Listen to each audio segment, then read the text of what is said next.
अस्सलाम वालेकुम नाज़रीन, इस टाइम मैं ज़मान पार्क में मौजूद हूँ और हमारे पास साबिक़ deputy speaker Punjab assembly Wasiq Qayyum sahab हैं। आइए उनसे बात करते हैं। अस्सलाम वालेकुम सर। जी वालेकुम सलाम। अरे सर, मुझे आपका मौक़िफ़ चाहिए जो आज से 4 दिन पहले पंजाब में गुंडागर्दी की गई है, इस हवाले से आपका क्या मौक़िफ़ है, जिसमें PTI के कारकुन ज़िले शाह की शहादत हुई है, इस बारे में आप सबसे पहले जी, हमारे समेत पूरा पाकिस्तान अश्कबार है जिस दरिंदगी के साथ ज़िले शाह को शहीद किया गया और फिर उस पर कवर अप किया जा रहा है कि वो उसको किसी हादसे का रास्ता दिखा के कि हादसा हो गया और इस मौके को छुपाया जा रहा है।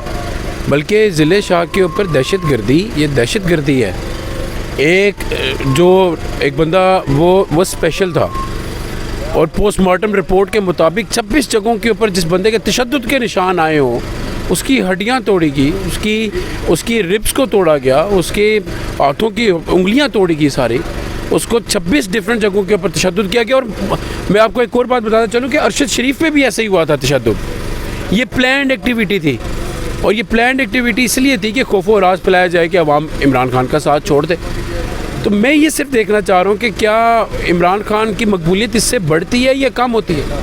पहले 100 आने वाले थे, अब 1000 हैं और लोग आज घरों से जो निकले हैं सारे यहाँ पर मौजूद हैं, वो ज़िले शाह की दुआया उस तकरीब में शामिल हुए कि जिन्हें दुख था, रंज था और जनरल पब्लिक को रंज है पूरे पाकिस्तान की कि हमारे इदारे और ये PDM इस हद तक जाएंगे कि ये किसी स्पेशल आदमी के ऊपर इस हद तक तशद्दुद करेंगे कि उसकी जान चली जाए। सर, एक क्वेश्चन ये है कि आपका क्या ख्याल है कि इसमें PTI का कसूर नहीं है?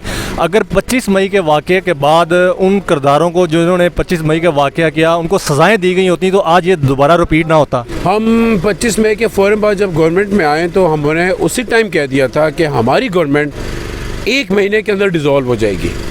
हमने केसेस की तरफ रश किए बगैर यही कोशिश की थी कि हम इमीडिएट अपनी जो हमारी हुकूमतें हम इसको डिज़ोल्व करें और डिज़ोल्व करके हम लोग मुल्क में इलेक्शंस की तरफ जाएं जो कि पाकिस्तान में मुआशी इस्तेकाम के को रिज़ल्ट में मुआशी इस्तेकाम लेके आएगा। तो हमने कभी ये सोचा ही नहीं था कि हमें इतना टाइम लगेगा और हम उस लेजिटिमेसी के साथ आना चाहते हैं जिससे वो तमाम किरदार जो मुल्क में हकीकत मानों में दहशतगर्दी फैलाते हैं, ये पुलिस की वर्दी पहन के या अपना रूप कोई और रूप धार के, तो हम तो उनके ख़िलाफ़ सही तरीके से कार्रवाई करना चाहते थे जिसके लिए हम ख़त्म करना चाहते थे, लेकिन वो प्रोलॉन्ग हो गया, हमें किसी अनयूजुअल तरीके से डिले कराया गया। लेकिन हम छोड़ेंगे नहीं किसी को क्योंकि ये मासूमों की जान है और मासूमों की जान का क़िसास तो होगा भाई, इंशाल्लाह। Thank you.